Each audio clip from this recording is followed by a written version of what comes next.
कथा 3। एक परमात्मा को मानने वालों ने दूसरे परमात्मा की मूर्तियां तोड़ दी हैं। वैसे यह कोई नई बात नहीं है, सदा से ही ऐसा होता रहा है। मनुष्य ही एक दूसरे के प्रतिस्पर्धी नहीं है, उनके परमात्मा भी हैं। असल में मनुष्य जिन परमात्मा का सृजन करता है वे स्वयं उससे बहुत भिन्न नहीं हो सकते। एक मंदिर दूसरे मंदिर के विरोध में खड़ा है, क्योंकि एक मनुष्य दूसरे मनुष्य के विरोध में है। एक शास्त्र दूसरे शास्त्र का शत्रु है, क्योंकि मनुष्य मनुष्य का शत्रु है। मनुष्य जैसा होता है वैसा ही उसका धर्म होता है। मनुष्य मैत्री लाने के बजाय शत्रुता के गढ़ बन गए हैं और जगत को प्रेम से भरने के बजाय उन्होंने बैर व मनुष्य के विष से भर दिया है। मैं मूर्तियां टूटने की खबर सुनकर लौटा ही था कि जिनकी मूर्तियां तोड़ी गई थीं उनमें से कुछ व्यक्ति मेरे पास आए। वे बड़े सात्विक क्रोध से भरे हुए थे। हालांकि कोई क्रोध सात्विक नहीं होता है, फिर भी उन्होंने कहा कि उनका क्रोध सात्विक है और वे जब तक विरोधियों के मंदिरों को नष्ट नहीं कर देंगे तब तक चैन नहीं लेंगे। सवाल धर्म की रक्षा का है। मैं हंसने लगा तो वे हैरान हुए। निश्चय ही यह समय हंसने का नहीं था। वे बहुत गंभीर थे और उनकी दृष्टि में इससे ज़्यादा गंभीर क्या बात हो सकती थी कि धर्म पर खतरा था।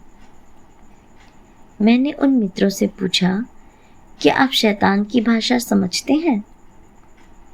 एक ने पूछा, यह कौन सी भाषा है? शास्त्रों की भाषा तो वे समझते थे, लेकिन शैतान की भाषा नहीं समझते थे। हालांकि शैतान की भाषा को समझे बिना स्वयं शास्त्र ही शैतान के शास्त्र बन जाते हैं। मैंने उनसे एक कहानी कही। एक नाव दूर देश जा रही थी और यात्रियों के साथ उनमें एक दरिद्र फकीर भी था। कुछ शरारती व्यक्ति उस फकीर को सब भांति परेशान कर रहे थे।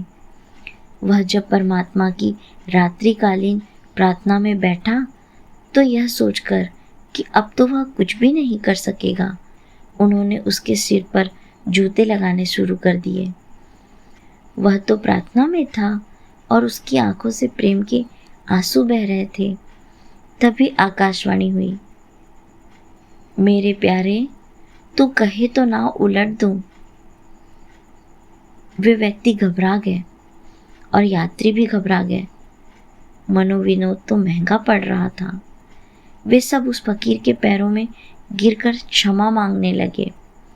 फकीर की प्रार्थना पूरी हुई तो वह उठ बैठा और उन लोगों से बोला, घबराओ मत।